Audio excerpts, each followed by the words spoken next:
was about to get ready to like use the mic. Yeah. Just like, oh, wait a minute. This is gonna be a lot easier. I forgot about these. All right, I'm gonna. Is it cool if I just turn it? Because I have the Totally. need to pull the outline up. Totally. Cool. I mean, I could take a pinky, but not a whole dick. All right. Welcome back to Not From Boston. I'm Bennett. I'm Harold. And man, it's really been a long week for the Red Sox. Bad. It's been Bad. bad. It could have been great. It Yeah. could have been great, and it really wasn't. So- I feel like we were in the midst of Toronto last week when we recorded, and everything Yeah. kind of spun on its head. In fact, we recorded last week, and we finished recording our episode, and when we finished recording, the Red Sox were winning, and then they lost that game. Yes. Yeah, so, I guess in the week since, the Red Sox have lost 2 out of 3 to the Blue Jays after taking a 6-run lead last Wednesday. Doing there? Get out of here. They gave up 3 runs in the 6th and then 3 in the 7th to lose 7-6, and then they lost the next game too by giving up 4 runs after taking a 2-0 lead in the 5th. The Red Sox then lost 2 out of 3 to the Minnesota Twins. We won game 1, but at what cost? Tristan Casas goes down for a season-ending knee injury. Unbelievable. The Red Sox combined for 4 doubles, and Brian Bayo continues to be an absolute stud. Yeah. The Red Sox then lost game 2 4-3, and the series finale 5-4. Then the Red Sox have started a 3-game set with the Rangers on Tuesday. They lost game 1 6-1. Lucas Giolito gave up 10 hits and 6 runs in just 3 2/3 innings. Yep. But the Red Sox won game 2 today, which is really nice. So the Red Sox are, as of now, 19-19. They're in second place in the AL East, 2 games behind the Yankees. Harry, the first note I got here in our outline is, what the fuck is going on? I just am like hearing that back, and I'm just feeling so disappointed at so this whole week for me in sports has been fucking brutal. Yeah, no. Brutal. So true. So I mentioned on the pod, I'm a big Arsenal fan. Arsenal was in the Champions League semifinal this week and lost at home to PSG, Paris, and then lost today away, and they're eliminated now. So their season's fuck. over. Oh, I'm sorry, that The sucks. Celtics, who are my NBA team, obviously, had 2 20-point leads in their last 2 games and blew the fucking leads and lost to the Knicks at home. So they're down 2-0 or 0-2 going to New York. And the Red Sox, in similar fashion, have been playing fantastic baseball until the 7th inning of basically every game they play in, Yeah, and then pretty fucking pooping all over the field and walking away. So I don't really know what to make of this. But I just think that what I'm picking up and what's unfortunate is this is reminding me of a lot of Red Sox seasons past. And this is a thing for a lot of major league teams where I don't trust the bullpen. Yeah. So anytime we get to the 6th, 7th inning and the starter comes out, I'm like, oh, here comes the knot in my stomach. Fuck. I think, first I'll say, yesterday I was with some friends of ours, and we were just hanging out and we were playing pool, and I was total shit at pool, in part because I was so distracted by how angry I was with how the Red Sox have been doing. Yesterday was they were like, "Benno, it's taking you away from this," and I was just thinking, because the Red Sox don't know how to fucking play baseball anymore. It's driving me crazy. Yeah. I think my issues with this team, and there are many right now, actually I don't think have to do with any of the players. It is all management and front office. I don't understand what they're doing.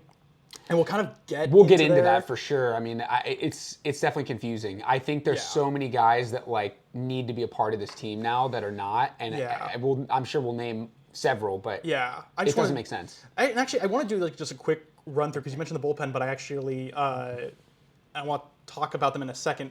The first thing is I'm really worried about Lucas Giolito.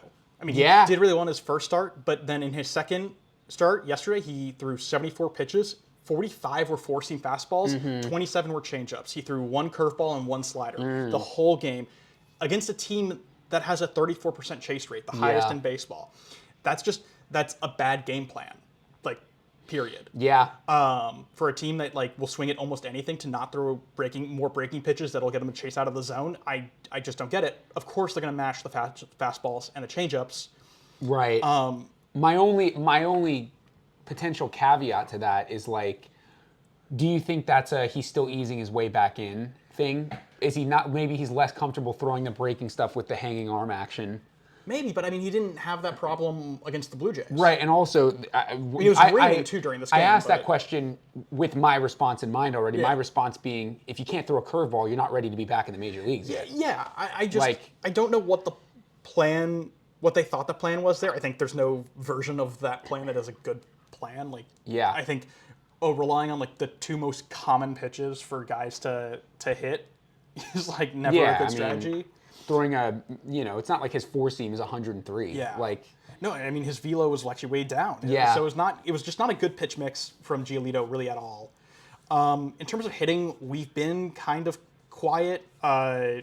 Campbell, I mean, this is all not including the numbers from today's game, but Campbell going into today's game was 1 for 12. Abreu was 5 for 26. Rafaela 3 for 17. Duran 6 for 27. Like, there's not a lot happening offensively, which is like a big part of the problem when we have a top 10 offense, and that is how we are. We have to score runs to win games, and we're not doing that. We're also letting runs in. Yeah. I did look at the last 5 games of each kind of major bullpen player, and I was actually surprised. So in his last 5 games, he's thrown 5 1/3 innings. Greg Weisert's given up 4 hits, but he's given up 0 runs. Bernardino over 4 2/3 has given up 6 hits and 3 runs. That's not great. He has struck out 7 guys, which is better. Justin Slayton similarly has been rocky over 4 innings, 7 hits and 6 runs, and 4 walks. Like, so, I mean, the thing is, like, I think we put a lot on Justin Slayton's shoulders, and like, it's a long season. He's allowed to have bad days. It's just, this is a really bad time to have a really bad run.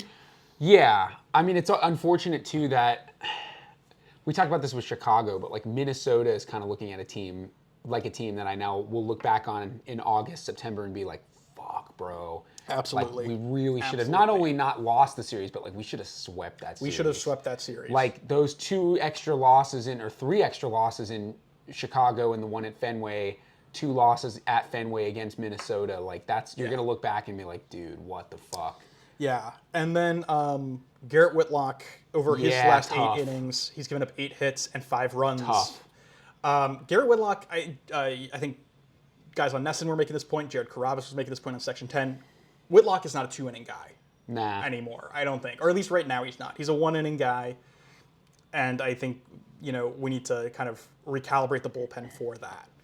The last kind of big piece of news before we get into the big piece of news is Walker Buehler's on the 15-day IL with shoulder inflammation.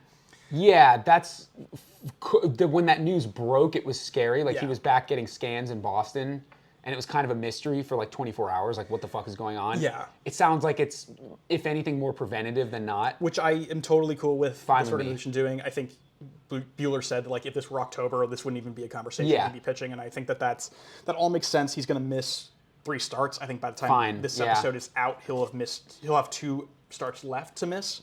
Yeah, we do have a decent bevy of starting pitchers to choose from, so it's not, of all the places to lose somebody, that's not the end of the world. Because I still like Dobbins, even though he lost. Yeah, no, he's great. His last start, I wasn't really on him, and Fitz will be back soon. Yep. And so I feel good about that. Bayo, I think, Bayo's been great. I'm really high on Bayo. What was his line in his last start, Bayo? His last start was he had 4 hits, 1 run, 1 walk, and 5 Ks over 6 and 2/3. How many runs?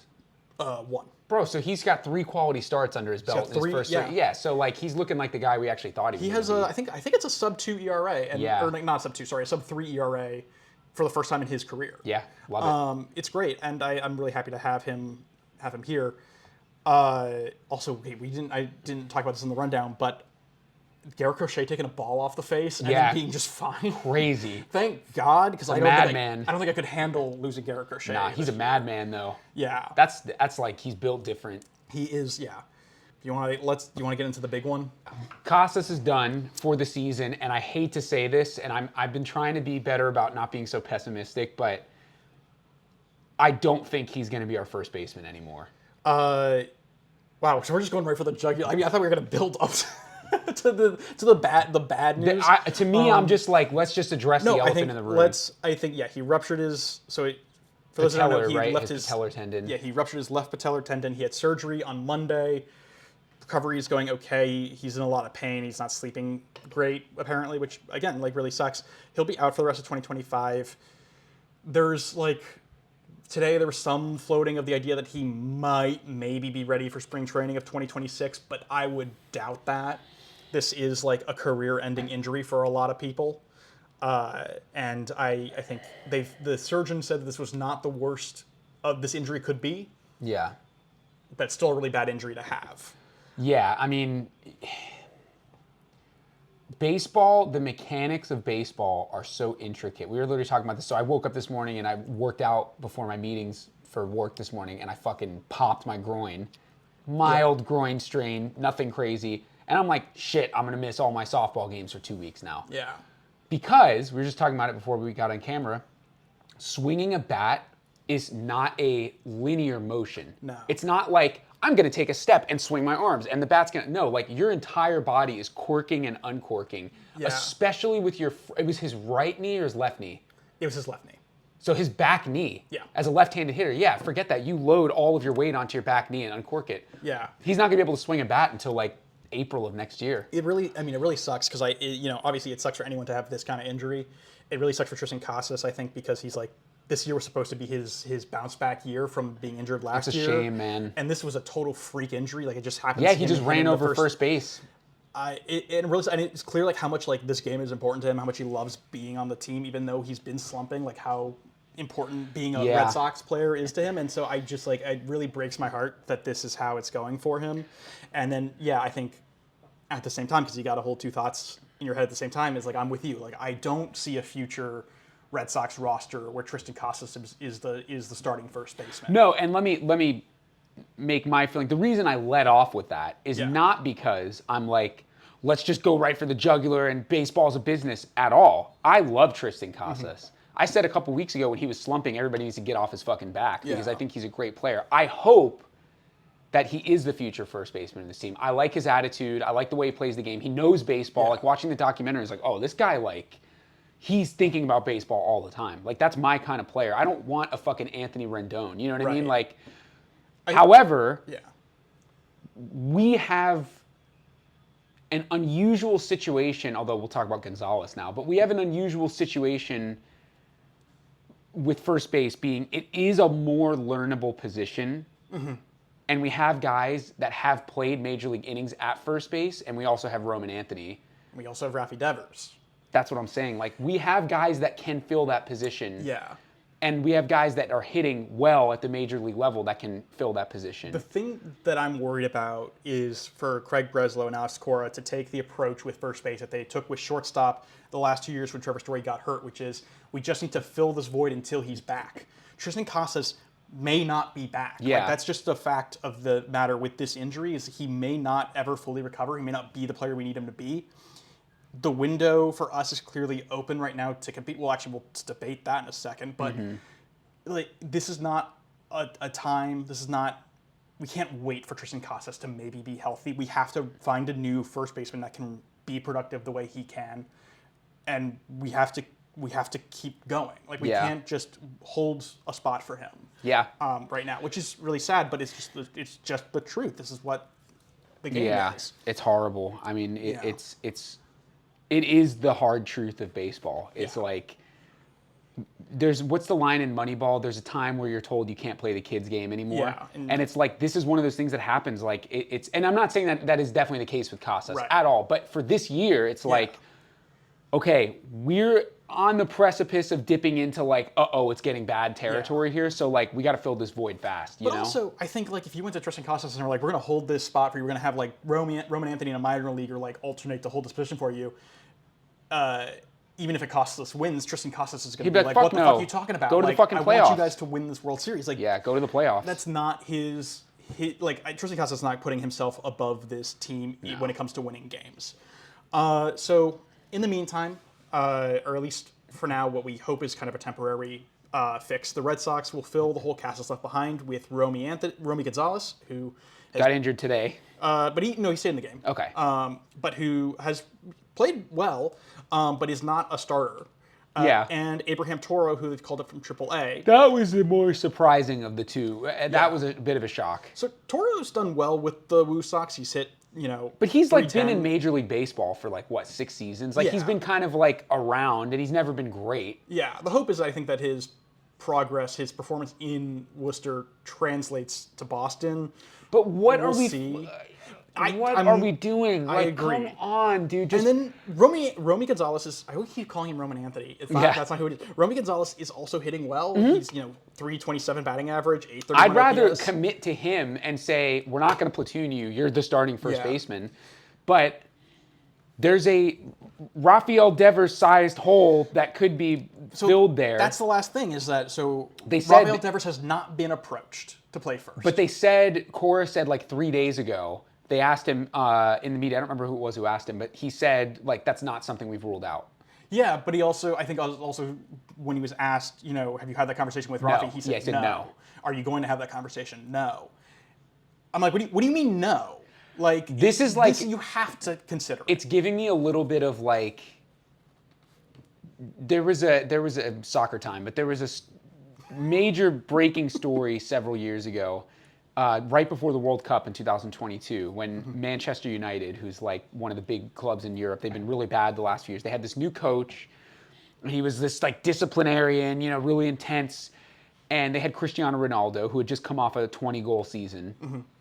And, it's Cristiano Ronaldo. He's at the end of his years. He was kind of slowing down, but still capable of scoring goals. And I am not a Ronaldo fan. Let me just, I think he's a douchebag. But great player, but total douchebag. I remember it was like really strange. There was some issue where he felt like he was being used incorrectly, and he got into it with the coach. And then all of a sudden it was like, boom, you're done. You're not playing there anymore. That's it. You're gone. Like they immediately transferred him to a Saudi club. Like it was... And I felt like, yes, Ronaldo has disciplinary issues to a degree because he's really full of himself. However, what's the best decision for the team? Is getting Ronaldo off the team, which Manchester United has been terrible since, and they ended up firing that coach like 2 years later. So was that actually the best move for your club? Or was that like I said I'm going to do this thing, so I have to stick to it now? Yeah. And it's giving me a little bit of that with Rafael Devers. It's like, is it really the best thing for the club to not put him at first base? First base is going to get way less action. I don't know if it's that the organization's like, well, we told Rafi we didn't want him in the field, so we have to stick to it, or if it's Rafi saying, like, you guys decided you didn't want me to play third, so I guess you don't, like, I'm not going to play anywhere in the field for you guys. I don't know who's being stupid here. I don't know if it's both of them. Yeah. They need to cut it out. I think Kevin Millard put this really well yesterday during the broadcast. He was explaining... He said, we'll take A-Rod. Kevin Millard, who's of course played first base for the Sox in 2004, like, he's explaining that, Mookie Betts signed this $300 million deal when he was playing right field for the Dodgers. He's playing second now. He's playing shortstop. Yeah. Like Alex Rodriguez signed a $250 million deal. Playing came to New York, went from shortstop to third. Players move positions all the time. It's because it's what they want to do is they want to win. If the goal is to win, Rafi should have no problem being asked or suggesting he goes to play first base. Yeah, and you also can't convince me. So are you saying, just before I finish my thought, are you saying that you think it's him making the decision that he doesn't want to play first base, or it's the team, or I guess somewhere in between? I don't know. I don't know who it is, but I think short of making a big trade for a first baseman outside the organization, which is the only other, I think, legitimate option. Who's available? Like, Vladdy's not available anymore. I mean, honestly, like, go to Milwaukee and try and get Rhys Hoskins, who's in the last year of his deal. Yeah, I mean, he's like the only one I can think of. Like, I mean, truly, I'm not saying the market's great for a first baseman right now. Like Josh Bell, like that guy's not hitting at all. Right. I mean, it's like. But I don't think like this patchwork Romy and Toro solution. Put someone there that you're actually expecting to play there long term. If they said, we believe that Romy Gonzalez is our future first baseman for the end of the season, like, fine, I'll bite. But like, that's not what they're saying. Also, Lou Merloni, I think, made a really good point as well on the same broadcast, where it was just like, Rafi's fielding isn't, like, his ability with the glove wasn't great at third base, but he's not going to be throwing the ball anywhere at first. I was just about to say that. He's going to be catching the ball first. And you know how often the ball gets hit to the first baseman? It's very rare. I was just about to say, best case scenario, Rafi is playing catch every day. Bro, the main thing about first that's hard is defending the bag. But if there's one position, two really, catcher and third baseman, that's the pipeline to first base. Those two positions. You don't see a ton of, like, right fielders suddenly playing first unless they're injured, right? Yeah. I don't understand why we're not entertaining this. Rafi's errors, I think I looked this up, 7 of his 12 last year were on throws. Yeah, I think... Bro, his throws are terrible from third, so he doesn't have to make the throw anymore. Absolutely, and, I think there's just... Players make the jump from the hot corner to first base all the time. It's not an uncommon thing. He's got the reaction timing down to make quick plays if he needs to make quick plays. He'll be fine over there. It's really not going to be... And honestly, if he makes some errors, holy fucking shit, that, I'm okay with that. Well... Because it means either you activate Masataka Yoshida and you make him DH, which he can do. He can't throw. We saw the video this weekend. He cannot throw. That's a legit injury. But he can hit.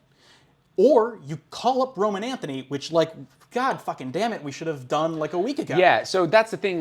What does one error every 25 games cost you? Right. If you're bringing up a guy who's going to hit 25 homers through the rest of the season, it's not really, that's pretty exchangeable. It's not a big deal. I think the thing is the Red Sox need to, not only do they need to fill the gap of who plays first base, but they need to fill the gap in the production that they expected Casas to provide. Yeah, in the lineup, I know. And the best way... Roman Anthony's the easiest The best way to do that is some combo of Devers goes to first and Masataka Yoshida or Roman Anthony. Yeah, left-handed bat, capable of hitting the ball gap to gap, capable of hitting home runs, less so Yoshida. But anyway, I think we're on the same page about this. I was very surprised that they called up Abraham Torres. No diss on him again. I hope he does well. It's just not the move we're supposed to be making. This is just sort of a it's like putting tape over a hole on a bucket. Yeah. And I guess this is where I get into I don't know if you looked at our outline today, but I wrote a giant long series of bullet points that just starts with me saying I'm fucking pissed. Yeah. And when I wrote that whole thing, I was writing it in Stephen A. Smith's voice. Yeah. Because that's how you write when you do an angry sports rant. And I just I really am pissed because I looked this up. At 37 games into a season, the worst any Red Sox team has ever been and made the playoffs is in 2017 when they were 19-18.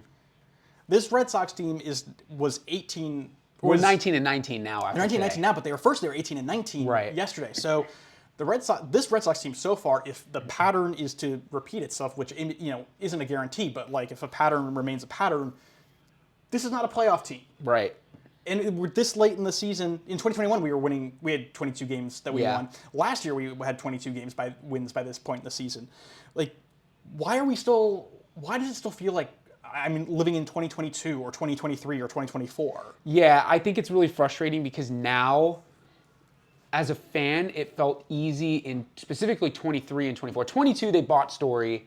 And I was like, hey, you know what? They splashed the cash. He hit a few home runs, and then he went down with an injury. That sucks. It happens. But I can say, what's this guy? They spent 150, 160 on him? I think it was 140. 140. Okay, so they splashed some cash, though. I can't be upset at ownership. I'm like, look, they made a real effort. This is a playoff team, and they improved it by bringing in a guy who is going to hit a lot of home runs and play great. Didn't work out. And he got hurt. That happens.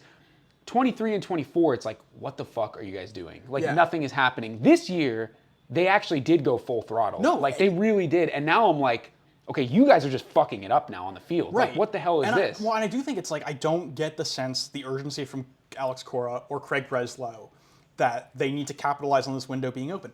The Red Sox are 4-9 in one-run ball games this year. That's the worst in the majors. It's unacceptable.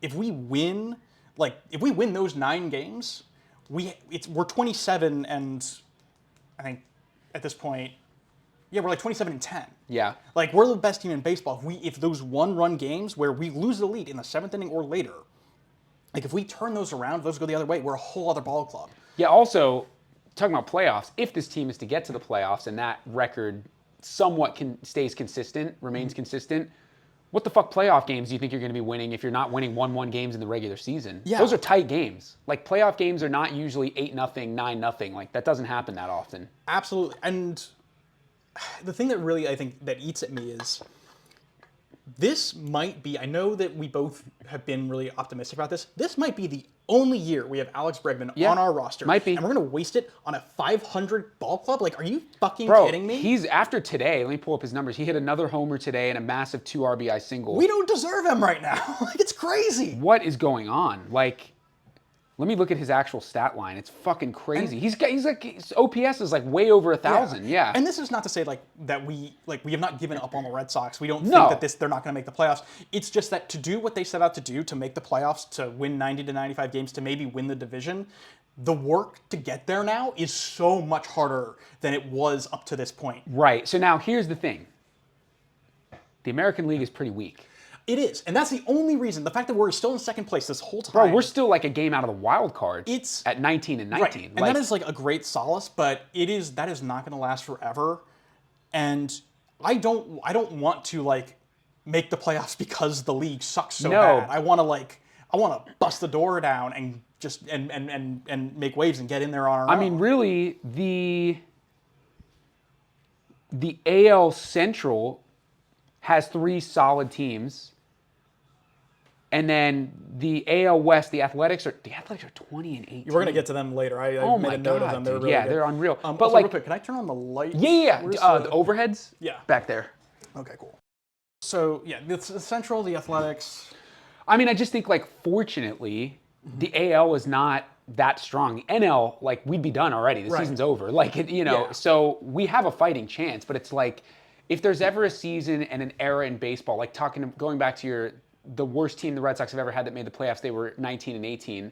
That was pre-wild card series and 3 wild cards. So now, like, you have 86 win teams that are getting in the playoffs. That's true. You know what I mean? That's so true. This is a different era. Yeah. This league this year, for some reason, the AL is like super wide open and competitive. In a week, we can come back on this podcast next week and be in first place. That's true. It'd be great if that were the case. It's just, that's not what we've seen so far. So far, we've seen the same team that's played, like a slightly better version of the team that has played the last 2 years.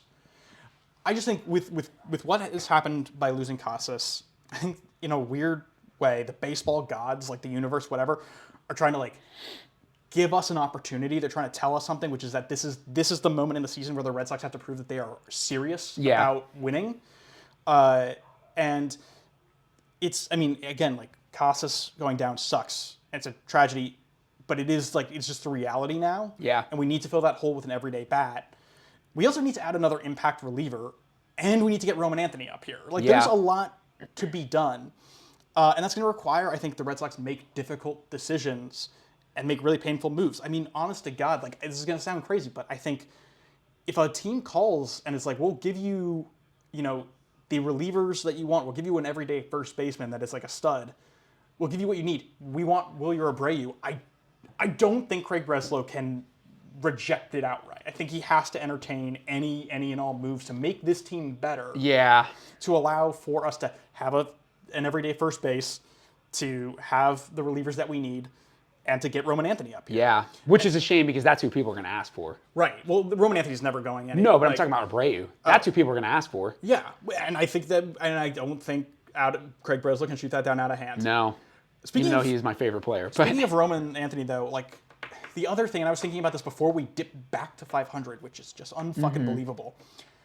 I don't think this Red Sox team finds itself, which is also part of the issue here, is that this team has no identity. No. I'll push back on you a little bit. I think this team has the hit and run identity, meaning they're extremely aggressive on the bases to a fault. We text each other all the time like, what the fuck are they doing? But they steal a shit ton of bases. Yeah.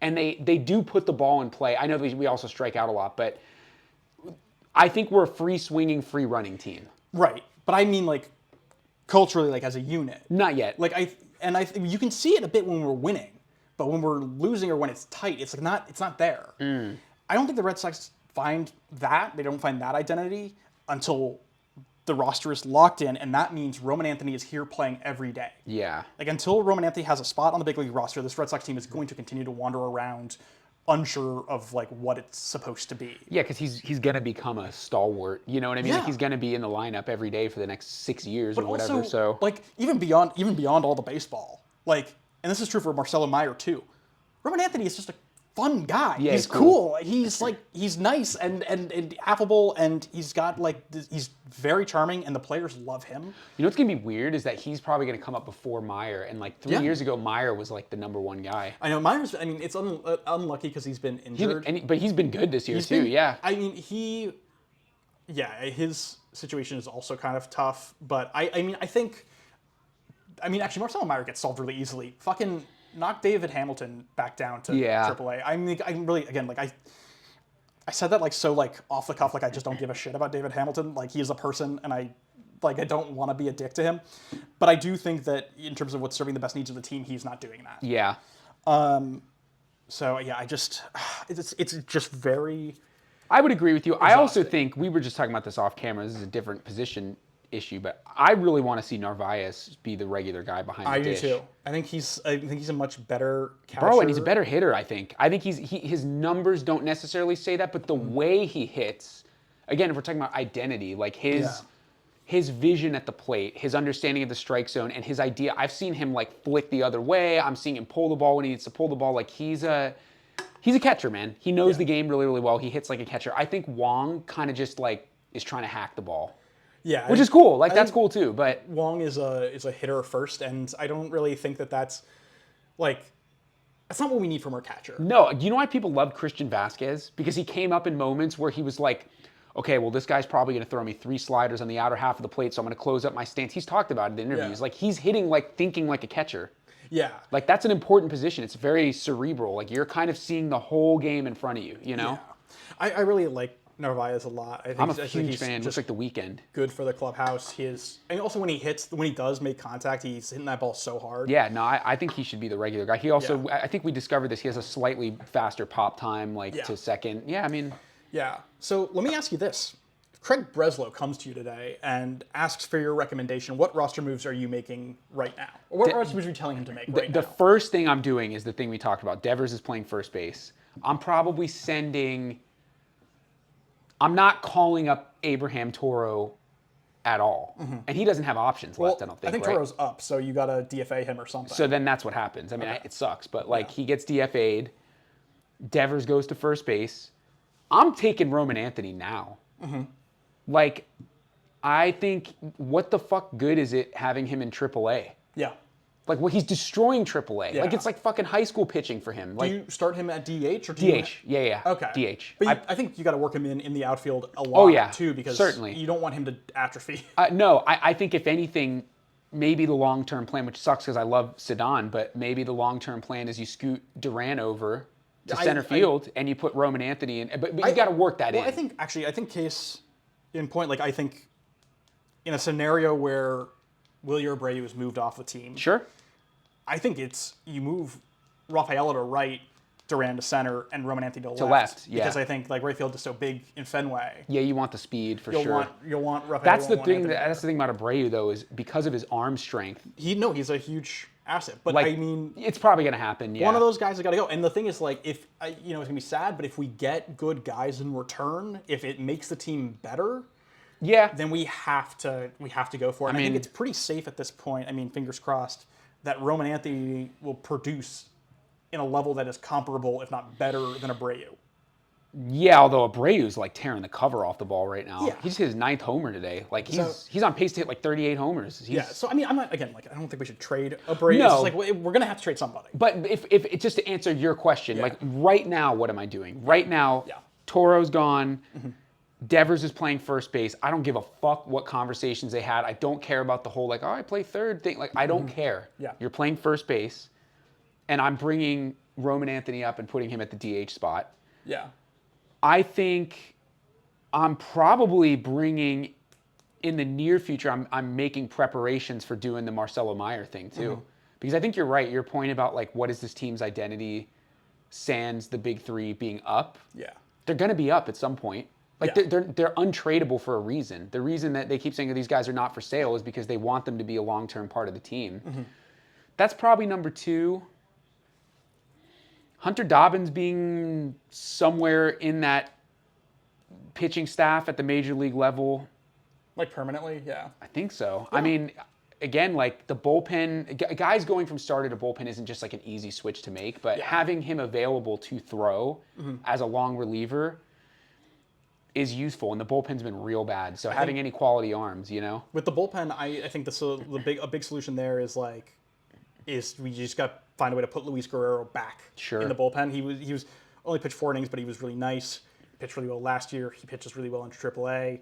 He's like I think he's like a filthy pitcher. His fastball is incredibly like it's incredible. I think that he would be a better fit than it's hard to like suggest who goes down. I'm backing off on Newcomb because he actually did a really good job mopping up yesterday. Mm-hmm. But I do think that he can't. Where did he come from? Newcomb? Yeah. He was a minor league free agent signing. But he played in the major leagues. I think in Atlanta and Oakland. Oakland is who I'm thinking of. Yeah, that's right, Oakland. Yeah. He's such an Oakland guy. That's such an Oakland. That's such an Oakland. Oh, and the Cubs actually. Okay, he's been around. He pitched for the. That's such an Oakland Athletics player. He won a World Series in Atlanta. That's funny. Huh. Don't remember that. So what would you do if you had to change anything that I said? I think I understand why the Red Sox want Masataka Yoshida to play the outfield. At the same time, I think it's really stupid to prioritize that. Bro, yeah. I actually think DFA Toro, demote Hamilton. Yeah. Call up Roman Anthony and activate Yoshida, move Rafael to that super utility position that we've talked about. And then there will have to be another move later in the season to make room for Meyer if that like opportunity presents itself. And then I'd probably option somebody in the bullpen. Maybe, I don't know if Winkowski's currently up with us or if he's in Worcester, but I don't know. Make room for Luis Guerrero.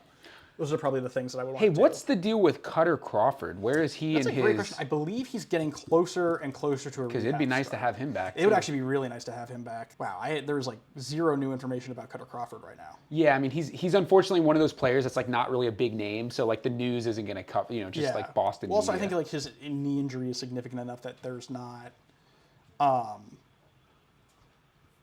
think, what's up, Jordan? You're good. You're good. I guess Cora's saying that he's not there yet with his knee injury. Damn, it'd be great to have him back. I know. All right. So, we're pretty worked up about the Red Sox. Let's talk about Major League Baseball news as a whole. Yeah, I definitely want to start with Oakland because we brought it up. Well, they're not Oakland. Yeah, well, right. The A's are nice. Yeah, they have a really good young core. Yeah. They have Luis Severino spinning it on the mound.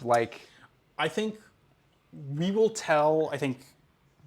know if the Athletics are legit after this next run of games they play. They have coming up, they're playing the Yankees, the Dodgers, and the Giants. Right. In a row. I think if they come out of that and they're still competitive, they're not 500, then I think that this team is legitimately a contender to make the playoffs, and we got to be worried about them. Yeah. That rotation is also sneaky good. Yeah, bro. I really like the Severino pickup a lot. I mean, and they have Soderstrom, who's got like 11 bombs, 12 bombs. Yeah. Like Brent Ricker is again sick. Butler is sick. Yeah. Yeah, they're great. Yeah. They're a fun team. The Royals have heated up. They're 8-2 in their last 10. They're now a game behind the Guardians. And they have guys. The Royals have heated up, and they have guys that aren't hitting yet. Yet. Like Jonathan India hasn't gotten going yet. So they're a game behind the Guardians, and they're 2 games behind the Tigers. Yeah. I think the Royals getting hot is it's very bad for us. Yeah, I do think though, just because divisionally we always see this when one division is like super competitive, even though the way the schedule has changed a little bit, one of those 3 teams will taper off because they play each other more. So they're going to run into a buzzsaw at some point. It's really amazing that the Guardians are so good, as good as they are, and they have a negative run differential. It's bizarre. It's also weird that of all the good teams we played, we beat them away in a series. Yeah. Like, what the fuck? This whole thing makes no sense. Yeah. There was, I guess, on Tuesday, the Cubs-Giants game ended weirdly. I didn't see that. So this is from the Athletic. So just reading directly from the article. The final result was the Giants defeating the Cubs 14-5, but it could have ended 5-3 or 5-4 about half an hour earlier. It could have ended up as a brutal 6-5 loss with a broken bat hit in the 9th or 10th inning, but that would have been a standard bullpen meltdown. The Giants scored 9 runs in the 11th inning, which is what the fuck? The most runs the Giants have scored in any single extra inning in franchise history. It's tied for the most runs the Giants have ever scored in extra innings, period. Wow. With the previous games happening in 1929 and 1940. Whoa. And it's the most runs ever scored in extra innings at Wrigley Field, which has seen 843 regular season extra inning games. How was it just home runs? Like, so that's actually the best part. Cubs reliever Ryan Presley allowed all of those runs without recording an out. Ryan Presley gave up all those runs? Without recording a single out, which makes him the first pitcher to do so since Hank Baroy, I don't know that guy's name, from the 1951 Tigers. Bro, that like his career, his season ERA is like cooked. Yeah, I mean, like, yeah. Bro, wait, I have to check what his ERA is now. That is fucking brutal. Christian Koss entered the game in the top of the 11th as a pinch runner for Lamont Wade Jr. And then, because the Giants bat around, Koss would later bat in that inning, making him the first player in San Francisco history to enter the game as a pinch runner and then get a plate appearance. Bro, actually, that's happened for the New York Giants too. Yeah, so that was Tuesday's game against the Giants and the Cubs. Dude, his last appearance before this game was May 1st. He had a 2.08 ERA. He now has a 7.62 ERA. Fuck! Holy shit! That is so brutal. I hate to laugh. I mean, that's devastating. Nah, it's brutal, man. Why did they leave him in? That's fucked up. It is fucked up. Oh, that's fucked up. Just put a position player in there. The Cubs must have had a bullpen deficit that day or something. Put a fucking position. Make Kyle Tucker throw. Like, come on. That's bullshit. That's unbelievable. I mean, the Giants don't play around. No, they're good, bro. The whole NL West is crazy except for Colorado. Yeah. And Verlander pitched that game. I forgot Verlander's on the Giants. Wow. Yeah. Tough. I got a weird one for you. How about the Dodgers having such a good record and still being dominant even though they're not playing well? Have you watched a lot of Dodgers baseball? They're making a lot of errors, yeah. Bro, it's weird. Like they're giving up a lot of like late inning home runs and getting the games tied and then winning in extras. Their rotation has pitched the least number of innings of any rotation in baseball. So weird. It's really the Dodgers. It's so strange. I don't think we have time to unpack all. No, for sure. But yeah, I think they're 25-12, but they've been playing. Yeah, they're 5-5 in their last 10. And it's just like I just can't believe the Giants did that to Ryan Presley. Crazy. That seems fucked up, man. That's not cool. Who I think cares? we've set the record for the most fucks on Not From Boston with this episode. Let's go. Which is truly the most from Boston thing we could do. Yeah, dude. That's never going to change. All right, you want to do Rose and Thorn? Sure, I'll go first. Yeah, go for it. I've decided that for Thorn, if I'm talking about a player performing badly, in lieu of what we said a couple weeks ago, I'm going to use it as a motivational Thorn. Okay. So I hope that I can pull the Thorn out. Okay. All right. Jock Peterson has been struggling. Yeah. He's starting to pick it up. He had 2 hits today. He had a hit yesterday. I think it was his first hit in like 40 at-bats. I think he had like an 0 for 41, and he has 2 RBIs, and I think he's got over 100 at-bats now. I think Jock Peterson is a great hitter. I love when he's hot, he's fun. He goes, yeah! Like he's kind of a goofball. He wears the pearls. Like, I want Jock Peterson to get hot. So my Thorn is a motivational Thorn. Not that he'll ever hear this, but I hope that you get out of this slump. You keep raking. But he's been struggling real bad, and it's a bummer. So my Thorn is to Jock Peterson. Pull that Thorn out. Get back to doing what you do. My Rose, I have a few circulating my head, and I didn't pick one before this, and I had 3 written down. I mentioned him earlier, but my Rose is going to go to Jonathan India. Okay. Because he got smoked in the face by a fastball 2 weeks ago. Oh, shit.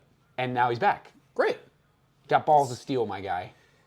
That's pretty sick. Oh, actually, you know what? I lied. You know what? I didn't want to do it, and I was thinking about, I can't do it on a Red Sox podcast. I'm just going to do it. You're going to do Aaron Judge? Bro. You bastard.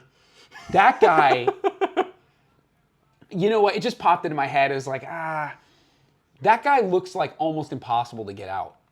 It's really Barry Bonds vibes, minus the steroids. What the fuck is going on? I think the guy is like, he does this every year. This is like different. Act surprised. But this is different. This is different. He's hitting like 420. Like his OPS is like 1.7. Dude, 420. What? Yeah, tight. But like, what is happening? Like, the Yankees are like not even that good. He's like basically just put them on his back, and it's like, you know. In the past, he's been good. Like he'll hit like 305 the first few games, first half of the season. Like he's hitting like astronomically better than everybody else. No, I think, I mean, Aaron Judge, like, I cannot deny, like, game recognizes game. That guy's a beast. He's hitting balls off the end of the bat at 100 miles an hour Yeah. over the fence. Like, I've never seen that. It's like him and Ohtani doing, like, ridiculous shit. He's got 12 home runs so far this season. Crazy, dude. 34 runs batted in, 412 batting average, 503 OPS, 772 slug. Yeah, like, what's going on? An OPS plus of 245. That's what I'm talking about. Or Like, 40, 259. There's sorry. a difference between, like, he does this every year and it's like, nah, this is crazy. Yeah. I'm going to give my rose to the guy who has been living in Aaron Judge's shadow for 2 years now, Bobby Witt Jr. Yeah, bro, he's Because a beast. Bobby Witt Jr. has crazy good numbers, too. He's such a good baseball player. And he's just, like, always overlooked. He's also just a great all-around player. He's a great shortstop. Yeah, he steals bases. I love that he's, like... he has less of the wow factor than Judge, but he's so good. But it's because he's in KC, but I love that he is, like, their guy for the foreseeable future, right? Yeah, I think so. Yeah, I think they locked him up. So, I'm a big fan of... I just like how he plays the game. He's just a really good all-around talent. Yeah. I think it's really rare these days. I mean, the Red Sox have a couple of those guys, but it's really rare to have players that can, have all 5 tools. And, I mean... Yeah. He's clearly... what is his deal? Yeah, it's a 7-year extension signed through 2030. Yeah. My thorn, I mean, I want to give it to Alex Cora and Craig Breslow because I don't get the sense of urgency from them, but I'm not going to do that. I'm going to do it to the Boston weather. Oh, yeah. Stop fucking raining. Yeah. A, the Sox play like shit in the rain. Yeah, and then we just have to miss. We have double headers and B, stuff. rain delays and double headers suck. I don't think you understand how much I build my day around when the Sox are playing. And then to take that away from me is just like, it's unfair. Yeah, it sucks. It's just nobody wants to watch that shit too. Yeah. Like, ball No one wants to sliding watch around everywhere. Yeah, that's so fun. And they don't want to be there either. Bro, I went to this game. I don't know if I mentioned this on the podcast, but I went to this game one year when I was living in Boston. I think it was 2018 is the year they won the World Series. In like late March, it was like an early series against Baltimore. It was 22 degrees and there's ice on the field. Yeah, I've been to one of those like Fenway games. It was such a Boston game. It was like, what the hell is this shit? It really tests you. Like, how much do I love this team? Yeah, it's brutal. All right, so as always, that's our show. Thank you for watching and or listening. We're on Spotify, Apple, YouTube. Be sure to subscribe to our Substack to get this stuff directly in your inbox. And have a nice time. Have a nice time. Happy Mother's Day. Happy Mother's Day. Yeah. Hopefully when we see you guys, tell your moms you love them. Hopefully when we see you guys next week, we'll be on like a 7-game winning streak. Yeah, that'd be awesome. We started one today. All right, peace. Nice.